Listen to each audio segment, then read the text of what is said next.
Je suis Louise Richer. Je suis directrice générale de l'École nationale de l'humour et ce depuis sa fondation en 1988. Je côtoyais déjà Benoît et je me suis retrouvée dans une situation extrêmement critique qui était d'engager 2 nouvelles personnes. Alors, Benoît s'est offert pour s'impliquer dans le processus d'embauche, mais le processus d'embauche qui, finalement, était beaucoup plus profond que ça, c'était de dessiner l'école de demain. Parce que nous, étant une équipe de 4 personnes, engager 2 nouvelles personnes avec un nouveau poste, c'était finalement de revisiter la mission, la vision de l'école. Et il y avait une profondeur dans cette démarche-là, je veux dire, c'est jamais simple un processus d'embauche. Alors, il m'a accompagnée dans les profondeurs même de la réflexion et 100 fois sur le métier, remettez l'ouvrage, question après question, pour m'amener à définir, mais de façon extrêmement précise, donc, et une description de tâches et une description de l'école de demain.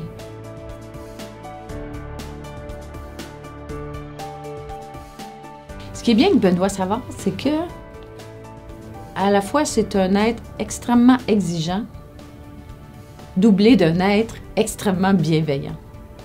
Le changement, c'est à la fois pour l'organisme et pour la personne, donc l'impact est persistant. Alors, le processus n'est jamais dans la douleur. Et toujours, on n'évite pas les choses, on les confronte et on les regarde en face. Mais ça fait en sorte qu'à la fois, il fournit à la fois l'abrasion et le baume. Alors, c'est une démarche, finalement, d'épanouissement.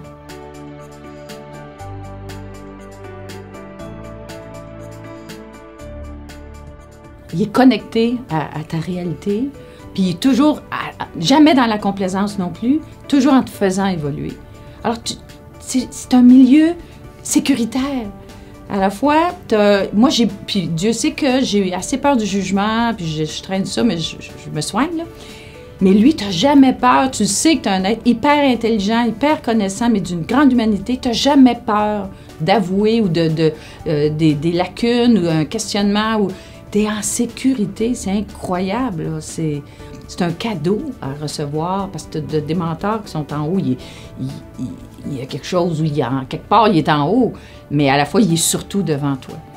Il nous projette en avant,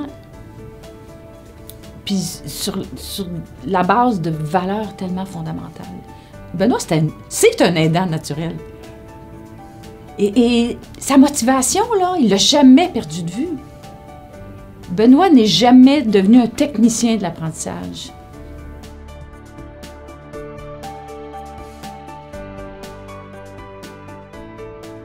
Il fait de grands constats sur la souffrance organisationnelle en entreprise et il est tellement investi dans ce qu'il fait qu'il ne supporte pas qu'éventuellement ou les interventions ou les commentaires qu'il peut faire soient encore une fois en superficie. Il y a une volonté de changement qui est profond. C'est plus que du changement, c'est de la transformation. Ce qui est fascinant avec Benoît, c'est qu'il est tellement connecté à l'autre. Puis connecté, là, où tu peux pas slalomer. C'est no bullshit. Et finalement, tu te dévoiles à toi-même et tu vois les authentiques choses sur lesquelles tu dois travailler, autant au niveau de l'organisation que de ta personne.